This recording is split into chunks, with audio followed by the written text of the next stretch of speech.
Oi, gente, vamos iniciar agora mais uma aula do nosso curso online de escapeão extrajudicial, teoria e prática. E vamos dar continuidade ao nosso provimento? Vamos lembrar onde que a gente parou? A gente parou aqui, olha, no artigo 4º. A gente falou, deixa eu só arrumar aqui minha canetinha. Espera aí. A gente falou o seguinte: quais eram os documentos que iam instruir o requerimento. E agora a gente vai começar no parágrafo 1º. O que nos diz o parágrafo 1º? Os documentos a que se refere o caput deste artigo serão apresentados no original. Gente, quais são os documentos que se refere o caput? O requerimento. Ok? Esse requerimento vai ser sempre original, sempre aquele assinado pelo advogado, tá bom? Depois a gente vai ver um pouco mais à frente que a gente não vai só imprimir um requerimento e outro para poder pegar para anotação, não, sabe? Igual a gente protocola e distribui no fórum, não. A gente vai fazer o seguinte: a gente vai imprimir a quantidade, numa quantidade exata que a gente vai ver no dispositivo um pouco mais à frente. Tá? E por isso que ele faz essa menção que precisa ser original, e é bom que vocês gravem isso, que a quantidade de cópia que tiver de requerimento vai ter que ser no original, tá bom? Vamos lá.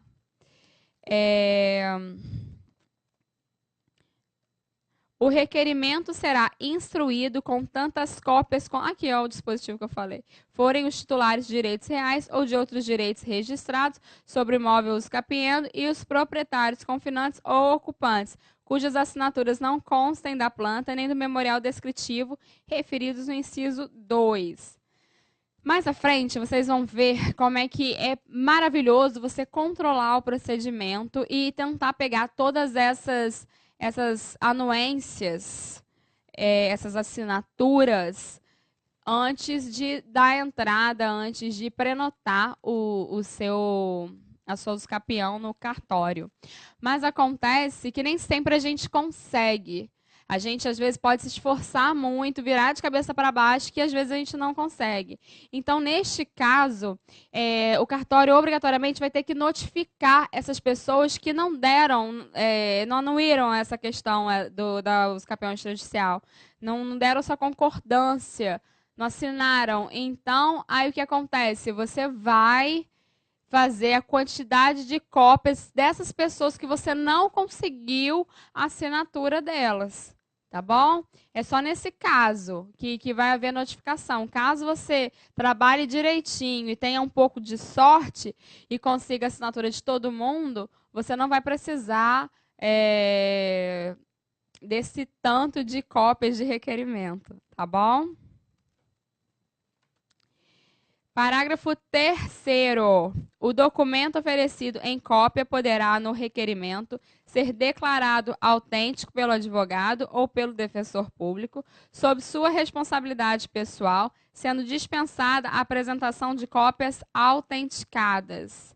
Gente, antigamente, logo que surgiu o provimento, logo que surgiu foi incluído o artigo 216A no registro, na Lei de Registros Públicos. O que aconteceu?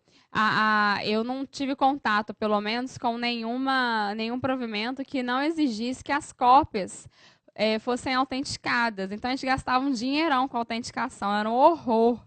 Era um horror, porque às vezes você fazia aquele negócio robusto, gordo, cheio de papel, cheio de prova, e tinha que autenticar aquele tanto de documento. Então, para mim era ótimo, porque nessa época eu era tabeliã, eu adorava, entendeu? Aquele povo autenticando comigo. Mas depois que eu deixei de ser tabeliã, já não era tão legal assim, porque meu cliente que teria que pagar isso aí, eu não lucrava nada com isso e eu achava injusto com ele, tadinho. Aí o que acontece? Agora não, agora o advogado vai lá e fala, ó, confere com o original, igual no banco, igual em algumas repartições públicas, que ele mete o carimbão lá e fala confere com o original. Agora é assim de novo. Ele no próprio requerimento ele já fala a respeito desse dispositivo que possibilita que ele diga que aqueles documentos são autênticos. e já fica certo. As cópias são cópias simples mesmo, que são anexadas ao dossiê, tá bom? Vamos lá. Esse aqui eu estou repetindo. Vamos lá. Será dispensado o consentimento do cônjuge do requerente se estiverem casados sob o regime da separação absoluta de bens.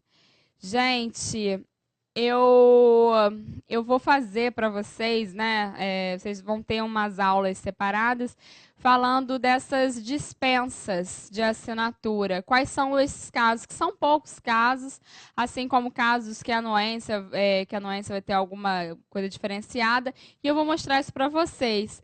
Mas, a princípio, vocês guardem sempre que tiver.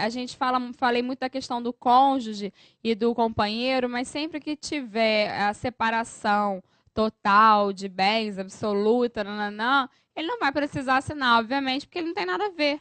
Eles não misturam os bens, por que ele assinaria? Entendeu? Então, só assina o companheiro, porque embora às vezes o nome não conste ali, por algum erro lá na emissão lá do documento,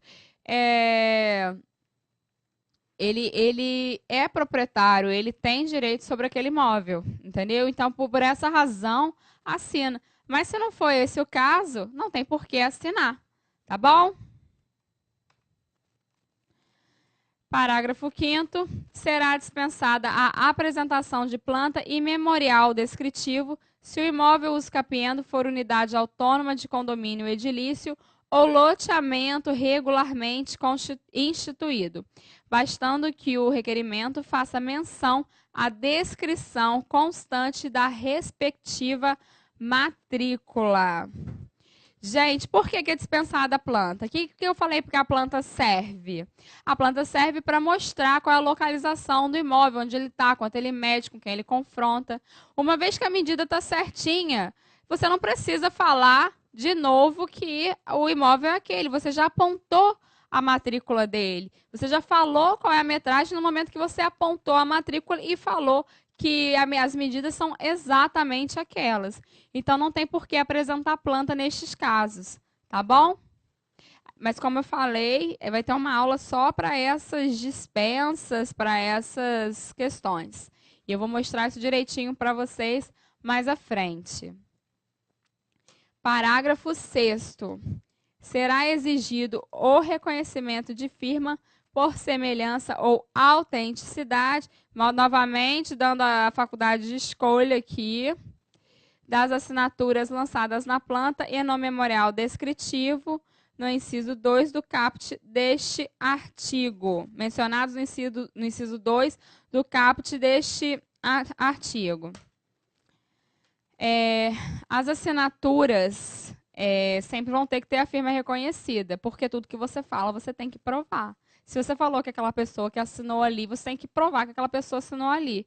E você não tem fé pública, então quem vai provar isso, quem vai fazer essa prova é o tabelião, tá? Porque ele tem o cartãozinho dele de assinatura, ele viu que a assinatura é idêntica, então, portanto, ele vai comprovar isso através do selinho dele, tá? Parágrafo 7º.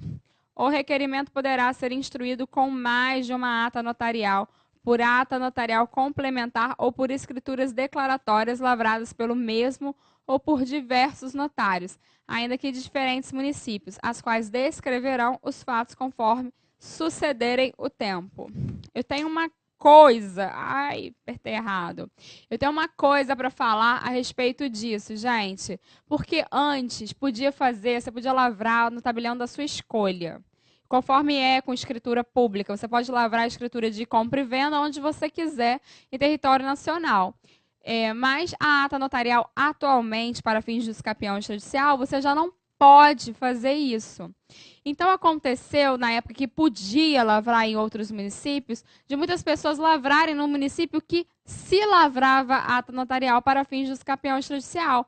Por quê? Porque nem todo mundo se sentia apto a fazer essa lavratura. Às vezes as pessoas ficavam inseguras, o tabelião era inseguro de fazer por ser um procedimento novo, por não ter estudado ainda sobre o tema e por ter medo mesmo. Medo faz parte da natureza do ser humano e tem um monte de gente que tem medo. Então, muitas vezes eu, por exemplo, na minha cidade, quando eu iniciei com pessoas da minha cidade, não tinha ninguém, depois que eu deixei de ser tabeliã, né? Não tinha ninguém que fizesse essa lavratura na minha cidade. Os cartórios não se sentiam seguros em lavrar a ata notarial para fins de escapeão extrajudicial. Então, eu ia numa cidade vizinha e lavrava lá. Só que aí eu não poderia incluir a diligência, porque ele não pode se dirigir ao local do imóvel que é fora do seu território.